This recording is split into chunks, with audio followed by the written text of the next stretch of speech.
A rich variety of fabrics helps make clothing wearable, unique, and beautiful. Fabrics as diverse as spandex, linen, silk, wool, and leather all have one thing in common: sooner or later they need to be cleaned. That provides an endless supply of customers for laundry and dry cleaning workers. These workers may help customers use washers and dryers at a public laundromat or operate specialized equipment at a dry cleaner. They treat different fabrics with specialized cleaning methods and advise customers on how to avoid damaging clothing.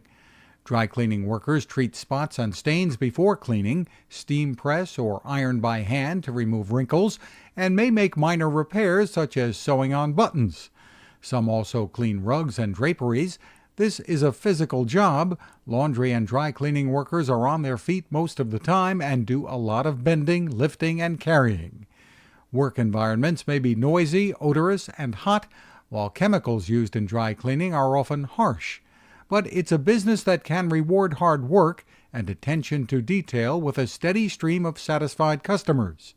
With enough experience and motivation, a laundry and dry cleaning worker may go on to open their own shop.